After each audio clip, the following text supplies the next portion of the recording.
Brazil, Argentina, কোন মুসলমানের বাচ্চা যদি তার কাছে প্রিয় হয়, এটা আল্লাহর কসম আমি বললাম, তোর ঈমানের সমস্যা, তোর ঈমানের সমস্যা, তোর ঈমানের সমস্যা, তোর মুসলমানিত্বের সমস্যা। মনে রেখো যুবক, মুসলমানের বাচ্চা যদি হও, একটা ছেলেও যদি বুঝো, বেটকাইও না, ছাগলে বেটকায়, নাফরমান বেটকাইও না, অসভ্যের মতো বেটকাইও না। বেটকানের লেগে বলছি না, হাসার জন্য বলি নাই বেটা। ব্রাজিলের খেলোয়াড় কি তোমার বাপ? ব্রাজিলের সমস্ত খেলোয়াড় বেঈমান। বেঈমান কিনা কথা বলেন না কেন? ব্রাজিলের খেলোয়াড় কাফের, আর্জেন্টিনার খেলোয়াড় কাফের। কাফের কেমনে মুসলমানের প্রিয় হয়? কোন মুসলমানের বাচ্চা কাফের নাম নিয়ে শিক্ষারে কেমনে? কথা বলেন না কেন? আর্জেন্টিনা, ব্রাজিল এমন একটা দেশ, যেই দেশে আমার মাওলার দেওয়া আজান মাইকে দেওয়া নিষেধ।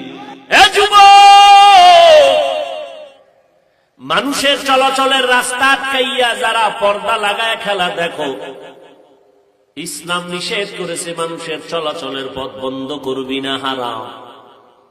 এরপরে গোল হইতে গিয়া এমন জোরে চিল্লাই উঠছ 10 জন, তোর চিৎকারের আওয়াজে পাশের ঘরের বাচ্চা লাফ দিয়া ভয়ে কান্না শুরু করছে, মা ভয় পেয়ে গেছে।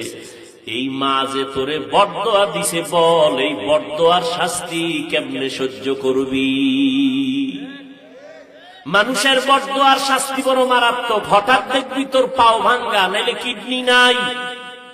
বরদোয়া বড় কঠিন, মানুষের বরদোয়া বড় কঠিন। তোর বাচ্চা যদি ভয় লাফাইও দে কারো আওয়াজে, তুই তো তার মাইরা ফালানোর জন্য রেডি হয়ে যাবি। আমার বাচ্চারে তুই কেন ভয় দেখাইলি? তোরে সার নাই। আজকে এমন জোরে ভোর রাত্রে চিৎকার দিছো, মনে হয় এলাকায় ডাকাত চড়াইছে। মহিলারা ভয় পেয়ে গেল, যেই মা সারাদিন আগুনের ভিতরে রান্না বাড়ি করলো, রাতের বেলা ঘুমাইতে পারে না, বাচ্চা ডিস্টার্ব করে, বাচ্চাটারে ঘুম পাড়াইতে 2-2.5 ঘন্টা চলে গেল মায়ের।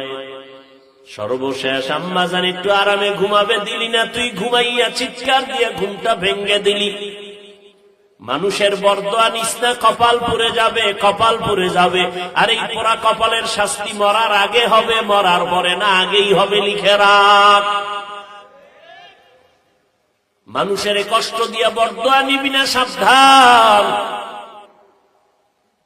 ও আল্লাহর বান্দা, সারা রাত খেলা চাইলি, ফজরের নামাজ পড়লি না, এশার নামাজও পড়লি না, একদিন তো মরবি।